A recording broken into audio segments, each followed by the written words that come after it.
Bom, pessoal, agora, nesse vídeo, mais um vídeo no mesmo dia, vamos falar um pouco sobre sociologia e a importância que ele tem para nós na sociedade atual. Então, bora lá!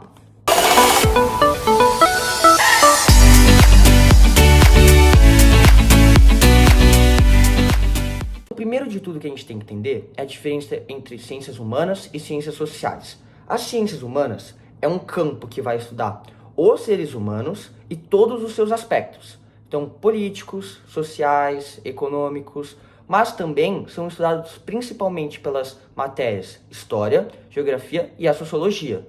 E ela é essencial, para a gente poder fazer uma série de cursos que a gente tem na atualidade, como advocacia, jornalismo, administração, turismo e entre outros. Portanto, ciências humanas é aquela que vai estudar os seres humanos e seus aspectos. Já as ciências sociais também vai estudar os seres humanos e seus aspectos, mas também a relação que os indivíduos têm entre si.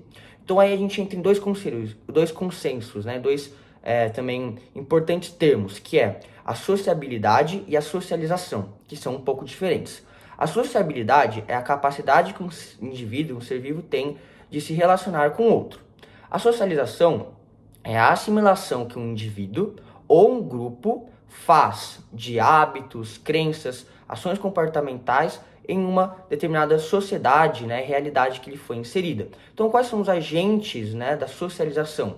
É a família, são os amigos, são as mídias que a gente tem sociais, o Estado, a igreja e entre outros importantes agentes que estão na socialização. Então, a gente já falou a diferença entre os dois. Importante ressaltar também que as ciências sociais, eles apresentam alguns campos que as ciências humanas não têm. Então, por exemplo, a sociologia estuda bastante nas ciências humanas o quê? As estruturas sociais, a economia, os direitos econômicos, trabalhistas. Na política, estuda também o direito ao voto, os direitos de eleição e também a antropologia. Então, são costumes que possuem determinada tradição. Então, por exemplo, no Japão deve ter costumes diferentes do Brasil, essa antropologia que se estuda nas ciências sociais. Então, eu sou um pouco mais aprofundado dessa relação entre indivíduos e grupos. Bom, agora é importante a gente entender a origem da sociologia. A sociologia é conhecida como ciência da crise. Por quê? Porque ela se moldou, ela se fortificou e se desenvolveu em profundas mudanças na sociedade, que foram as principais crises. Então, primeiro a gente tem um motivo intelectual, que é a mudança de pensamento, o iluminismo. Então, pensadores europeus utilizaram o iluminismo, que é uma ideia de que a razão vai comandar a sociedade para ser a base dos pensamentos. Então, o que eles acreditavam? No Estado laico, então a religião não iria comandar o Estado.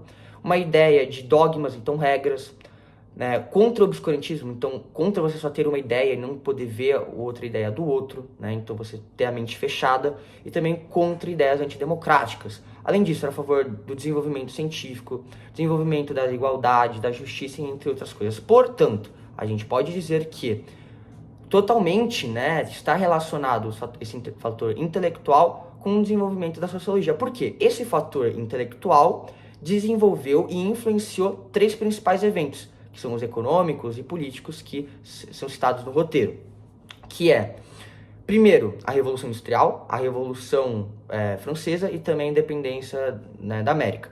Então, a independência da América, basicamente, foram contra os colonos ingleses, então a busca por liberdade, a luta por direitos, a mesma coisa na Francesa. Então, a luta por direitos, contra o absolutismo, o poder concentrado nas mãos de poucos. Só que a Revolução Industrial foi a principal. Por quê? Porque a Revolução Industrial começou na Inglaterra. A Inglaterra foi a pioneira. Então a Inglaterra, por que ela foi a pioneira? Porque ela tinha um comércio muito forte, ela tinha uma grande quantidade de recursos, ela tinha colônias, ela tinha legislação boa. Então tudo isso ajudou ela a ser a pioneira. E além disso, quando ela começou, ela utilizou um método que foi uma hierarquia, que a gente vai chamar que é, como eu posso dizer, a crise do capitalismo da sociedade. Por quê? Porque é muito desigual. Porque o líder, o chefe, ele vai enriquecer e os trabalhadores vão ficar em péssimas condições. Porque antes o trabalho ele era feito à mão, individual, cada um tinha suas férias, o quanto ganhava. Agora não, agora é coletivo, fábrica, tem que seguir ordens. Então essa forma de agir gerou exploração do trabalho, problemas no salário, também falta de direitos.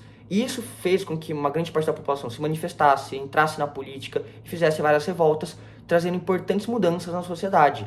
E com isso, a sociologia se desenvolveu para poder estudar essas mudanças. Perfeito.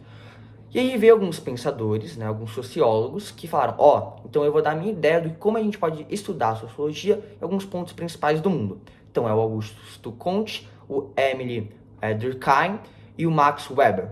Então primeiro o Augusto Comte, ele foi um importante sociólogo que ele era positivista, ou seja, ele acreditava na racionalidade do iluminismo, a ideia da razão, mas ele não era tão, como eu posso dizer, rígido. Então, por exemplo, o iluminismo falava, não pode ter religião.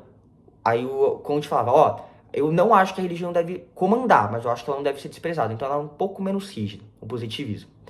Além disso, ele trouxe dois conceitos importantes, de mundo e de movimento da sociedade. Então o mundo ele pode ser físico ou ele pode ser um mundo social. O mundo físico é aquele estudado pela biologia e a física, em que os fatores externos estão acima dos seres vivos e do meio ambiente. Então é aquilo que a gente não controla. Já o mundo social é aquilo que está totalmente relacionado com o ser humano e o meio ambiente ele vai mediar. Então aquilo que o ser humano controla, mas o meio ambiente está próximo. Além disso, ele trouxe uma ideia de movimento da sociedade.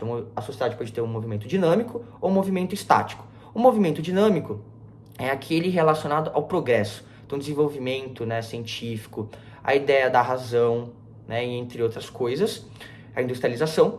Enquanto o movimento estático é a ordem. Então, desenvolvimento da igreja, do Estado, né, os agentes que eu falei, da socialização, a família. Então, assim, o que é muito importante? Quando você tem um movimento estático, uma ordem fortificada, você tem um progresso. E por isso que a bandeira do Brasil é ordem e progresso. Porque precisa de ordem para ter progresso, e com progresso a gente sobe e vira um país bom. Então o Augusto Comte ele trouxe essa ideia inicial. Só que veio dois outros pensadores e trouxeram uma ideia de como estudar a sociedade. Então o primeiro foi o Emile Durkheim. O Emile Durkheim, ele acreditava que a sociologia deveria ser um campo separado, um campo científico separado da filosofia. E ele fez isso. E ele acreditava que deveria ser uma ciência exata, uma ciência objetiva, a sociologia, como a biologia, como a química, como a física. E para poder estudar a sociedade seria através dos fatos sociais. E o que são os fatos sociais? São formas de agir em cooperação, em grupo, e influências coassertivas, né, da sociedade sobre o indivíduo. Ou seja, a ideia de que o coletivo está acima do indivíduo. Então, o que o Durkheim acreditava? Acreditava que para você estudar a sociedade você tinha que olhar os fatos sociais. E o que ele também acreditava era que o coletivo estava acima do individual. Já o Max Weber ele fala assim, eu não acredito nisso. Para mim é o contrário. Para mim, o indivíduo está acima do coletivo. A gente estuda a sociedade através de investigações sociais das ações sociais que tem os seres vivos. Além disso, eu acredito, né, que essas ações sociais têm alguns tópicos principais, que são 4. As ações racionais de finalidade. Então, por exemplo, por que eu estudo? Porque eu quero ser alguém na vida, porque eu quero ganhar dinheiro. Então é importante. Ações racionais de valores. Por que eu não roubo? Por que eu não mato? Por que eu me dedico? Porque são meus valores? Porque eu acho errado ou eu acho estudar certo? Aí a gente tem também as ações tradicionais, então dependendo de onde você nasce ou nasceu, você tem algumas tradições que você deve seguir. Então, por exemplo, no Japão, você comer com hashi, é uma tradição. E além disso, a gente tem as ações afetivas. Então, eu sou um professor. Um aluno foi mal, ele não está sendo um bom aluno, eu vou lá e vou dar uma dura nele. Eu falo, não tá legal, você pode melhorar nisso. Mas se o meu aluno for lá e falar, puta, meu professor tá certo, tem que melhorar, e eu virar um aluno melhor, significa que eu aderi e eu tenho que elogiar ele. Então, é uma ação afetiva. Então, resumidamente, o que eles têm diferença? O Emile Durkheim acredita em fatos sociais e, além disso, coletivo acima do indivíduo. O Max Weber acredita em ações sociais e que o indivíduo está acima do coletivo. Só que eles têm uma semelhança, que ambos acreditam que nessa investigação da sociedade deve ser neutra, né? Porque é muito difícil ser neutro, né? Você sempre vai ter um lado que você está mais de acordo, a par. Mas eles acreditavam que essa investigação deveria ser neutra. Bom, a matéria de sociologia é só isso, é muito tranquila. Espero que vocês tenham entendido. Muito obrigado, valeu!